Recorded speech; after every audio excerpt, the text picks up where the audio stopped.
Shit.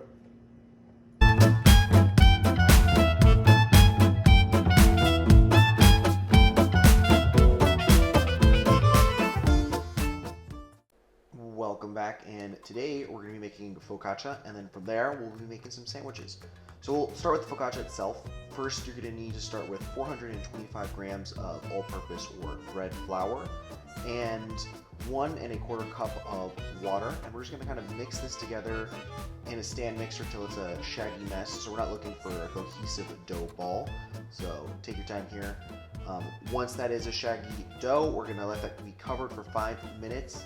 And while that 5 minutes is being covered, we're going to start our yeast and water mixture.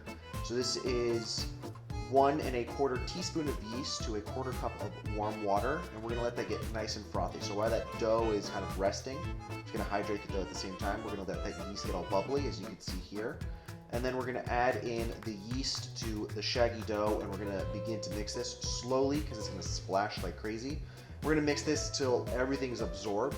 Along with that, a half tablespoon of salt and a pinch of sugar. We're just going to let this all mix, and here you can see it's going to be really sticky, really elastic, but it's all come together.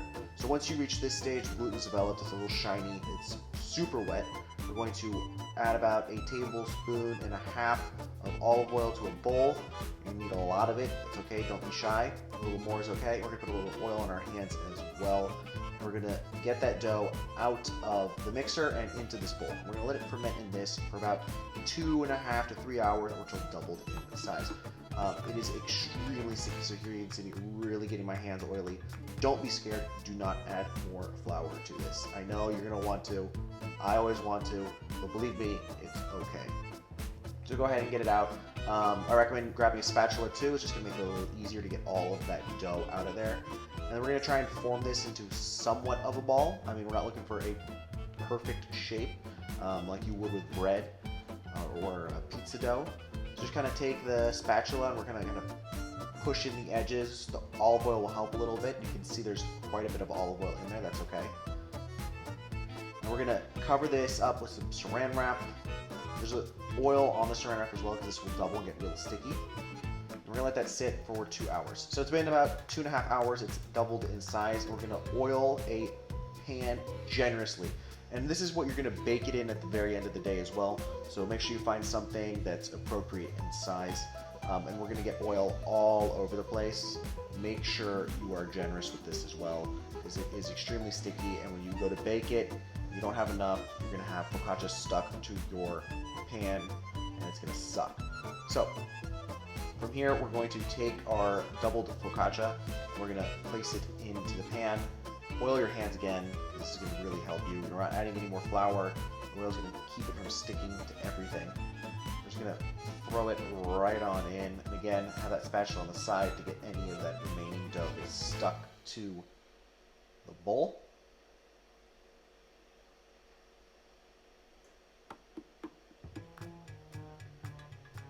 And then from here, we're just going to kind of push it down a little bit and we're going to start to fold.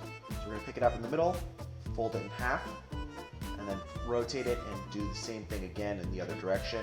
And then from here, we're going to cover it again with saran wrap. Make sure that saran wrap is oiled. And we're going to let this proof again at room temperature for about 10 to 15 minutes. It's just going to relax the gluten so we can actually work it. Here you can see me oiling that saran wrap. This is very important because the dough is extremely sticky. And as soon as it sticks to that, it's game over. So make sure you oil it. So this is going to sit 10 to 15 minutes just so the gluten relaxes a little bit so we can work with it in the next step. Here it's been sitting. You can already see that it's grown after about 10 minutes of sitting at room temperature. And then from here, we're going to shape it into the size of the pan that we're going to bake it in. So just gently, we're going to kind of push it down to the sides. We're going to stretch it out into the corners of the pan. Take your time here. Don't rip it. You want to also make sure that it's evenly coated so you don't have one thicker spot than the other.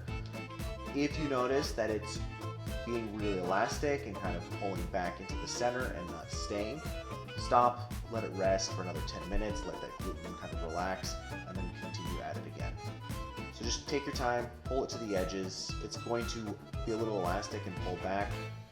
work with it, take your time. And once you've reached the point where it's at either end of the pan, we're going to put this covered in the fridge 8 to 24 hours. I like it 24 hours, just adds a little bit more funk to it. And then we're going to take this out and leave it out 45 minutes before we need to bake it the next day. So here you can see I've left it out about 45 minutes after 24 hours at room temperature, and it's nice and bubbly.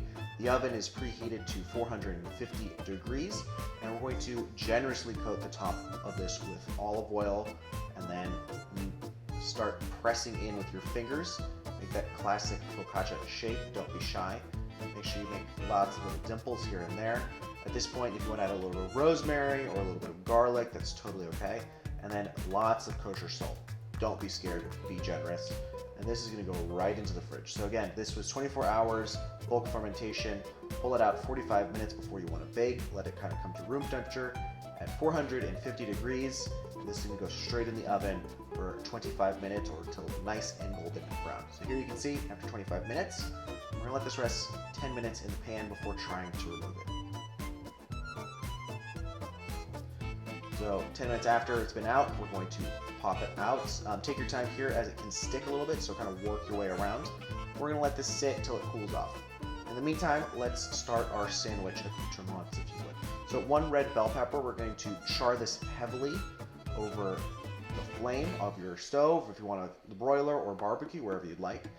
And we're going to make it nice and soft to get all that skin burnt. And we're going to place this into a bowl covered with saran wrap, and this is just going to help kind of finish steaming the skin as well as the meat, and it's going to be a little easier to remove that skin in the next part. So from here, it's been sitting under the saran wrap for about 5 minutes. You can see all that steam that's built up. This is just going to make it a little bit easier to peel it because you don't want all of that skin on there. It's a little chewy, especially in sandwiches, so we're just going to start to peel. It's easier if you take your knife or if you have a butter knife and just kind of scrape down. As you'll see here, I started with the hands and then realized this is taking too long, so I moved over to a knife eventually. And we're just going to kind of scrape down. It doesn't have to be perfect. I like a little bit of that char left, so I'm not looking to completely clean it off, but I also want to remove a lot of that skin there that is kind of unpleasant to eat itself, especially in a sandwich. So once you've done that, we're going to just cut this off, kind of work your way down the sides. This will leave the center, all the seeds, and a lot of the white pith left on the pepper, and we're just going to toss that away. We're going to clean any of the connective tissue, if you would, or the pith that's attached to the meat of the pepper. Just kind of remove that off. Super easy. And that's it. So this is then going to go into a little bit of olive oil with some garlic, and you can kind of leave that in the fridge if you'd like for a month or so. It's essentially can be preserved in that fat of the olive oil.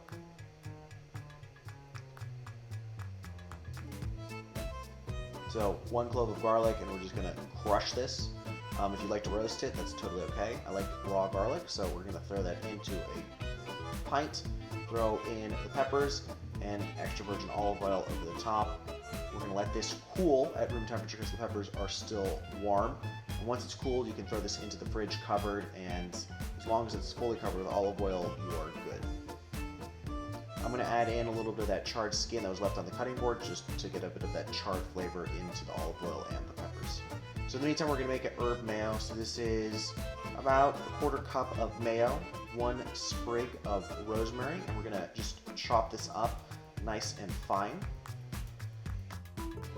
And into the mayo that goes. Along with that, 1 leaf of fresh basil. And we're just going to kind of roll this into a little bit of a cigarette, if you would. And this is going to make it easier to mince it. So you're going to essentially chiffonade, and then we're going to mince it nice and fine. And this is going to go right into that mayo as well. So along with that, a teaspoon of dried oregano. I'm not a big fan of oregano. If you want to add a little bit more, go for it. And about the same, about a teaspoon of dried parsley. And then we're going to add, this is a roasted garlic oil, so it is about a cup of oil with 3 cloves of garlic that's just been roasted in the oven in a pot until the garlic is nice and brown, and then about a little drizzle of balsamic vinegar, and we're going to mix this all together. The sooner you do this, the better it's going to taste, as that rosemary is going to start to leach a lot of that oil out. It's going to get nice and flavorful, so go ahead and give this a nice mix. I'm just going to set this aside at room temperature until you're ready to make it on your sandwich, and of course we're going to taste it for seasoning in case you need to add any more herbs or a little bit more oil or balsamic.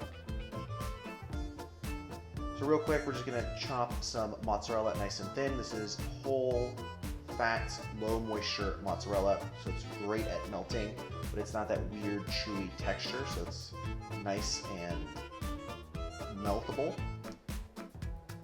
And then for our chicken, so this can be the meat for the sandwich. This is just chicken breast, and we're just going to kind of cut down the middle of it, not all the way, just to make it slightly larger and thinner, so this is just going to help with the cooking. So just take your knife and kind of cut from the thickest point. We're going to go about a quarter way in, and then we're going to check, and then from there you can kind of fold open the chicken and then kind of do smaller cuts to pull it open. You don't want to cut all the way through, you want to leave it intact. So here you can see just kind of taking your time, opening it up. It's one large piece of chicken now. There's no holes in it. So we're going to do that with all of them. This is just going to make it a little easier to cook because it's thinner. It's also going to give you a little bit more surface area, so you do have a bit more chicken to fit in your sandwich. All right, now it's time for what we're going to do to the chicken. So we're going to fry the chicken, essentially chicken MAYONNAISE or chicken cutlets fried.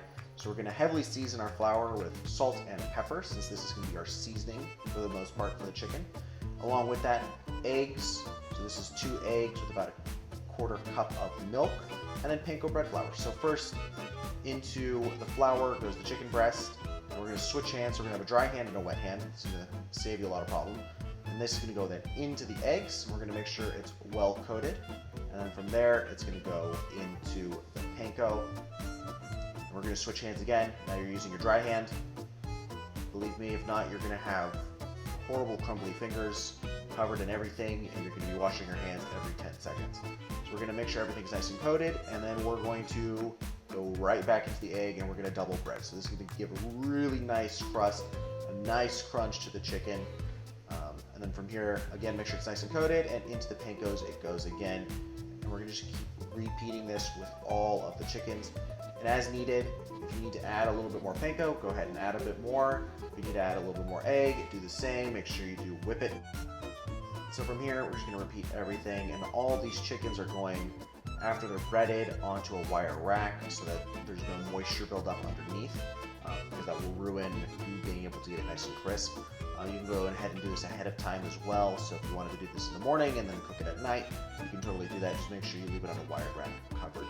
You can go ahead and put it in the fridge as well. You don't want to let this sit at room temperature for more than about an hour to an hour and a half. So once everything's nice and breaded, we're going to get a cast iron pan, nice and hot, with some canola oil or a neutral flavored oil. You don't want to put olive oil, if not it's going to taste real weird. So once it's nice and hot, you can test this by just dripping in a little bit of egg yolk. And as soon as it starts to sizzle, you're good to go. And we're going to place the chicken. We're going to splash it in away from you so you don't burn yourself with that hot oil. You can see it's sizzling immediately, and you're good to go. So once you start to see browning on the edge of the chicken, we're going to go ahead and flip it over, and you're going to notice in the center, it's not brown. So from here, go ahead and grab a spoon, and we're going to kind of take that oil, and we're just going to baste it over and get the center nice and crispy. This is a little hard. If you want, you can add a little bit more oil, and you should avoid this problem. If you don't mind basting it, go ahead and baste it. Do remember that the other side, the same is going to happen. So don't baste too much on one side, because you're going to have to flip it over and you don't want to burn the breadcrumbs. So go ahead and baste, and we're going to do the same on the other side. This is only about 5 minutes in the oil or less. You're not looking for anything too crazy. We are going to place this in a 350-degree oven right afterwards. And we're going to be looking for an internal temperature of about 165. For the most part, most of the cooking, especially if you cut the breast a little thinner, is going to be done in the pan. So the oven is just going to be kind of that final step, as well as to melt the cheese if you're adding cheese. So here you can see the other side is a little browner than the original, but we're going to add a little basting, get it nice and crispy. And then from here, all of this is going to go onto a wired rack immediately because we want to keep that crunchy, crispy exterior. And as soon as it's out of the oil, we're going to season it with some salt. It's going to stick, and it's going to be delicious. And we're just going to keep repeating this with all of them. As you notice, the oil will get a little darker. You might get a little bit of burning. Just replace the oil and start with some fresh oil. You don't want the burnt flavor of panko on your chicken. So once you're done with the chicken, add your cheese if you're going to. I'm only going to do one. The rest I'm going to eat later in the day, so I'm not going to add the cheese. So if you're going to save this for later, don't add the cheese right away. We're going to place it in the oven, 350 degrees till it's melted. If you want, you can probe the chicken. If not, just cut at its thickest point and check if it's done. So now to the assembly, we're going to do a bit of arugula salad. So there's just a little bit of lemon juice and a little bit of that pepper oil that you've kind of preserved the peppers in, mixed with a bit of arugula. We're going to mix that around, and this can be the bright acidic part to our sandwich. So go ahead and cut your focaccia. Kind of measure it based on the size of your chicken breast. Cut it right down to the size you need, and then go ahead and wrap this focaccia, and if not, it's going to spoil relatively quick because there's a large amount of oil in there. And then we're going to cut that bread right in half. Take your time, don't slice your fingers off. And then from here, we're going to go ahead and add that herb mayo that you made earlier. So go ahead and add, I like a lot of mayo, so totally up to you. Add your mayo, spread it evenly. And then on the side, I have some artichoke hearts that were just preserved. So you can go ahead and buy these, or you can make them yourselves. These are just store-bought, super easy. Sliced thin, so this is on one side. And then your peppers on the other side. So these are just the peppers, and I'm going to take them out, and we're going to slice them nice and thin. And then these are going to go right on the other side. I don't like to add veggie on veggie. I find a lot of sliding and then kind of things shooting out of your sandwich. So one side with the veggies, and then the other side with the other veggies, and then the chicken right in the middle. So from here, you're going to slice your chicken. You can leave it whole. I like mine sliced, just makes it a little easier to work with. We're going to add in our chicken, and from here, our arugula salad. Put the top on, and then the mandatory cut in half. Some people like their sandwiches whole. I am a strong believer in sandwiches being halved. So go ahead and half your sandwich, and that's it. Takes a long time, but it's totally worth it. The longest wait is the fermentation of the dough. Thank you so much for watching. If you enjoyed the video, give it a like, subscribe, and we'll see you next time.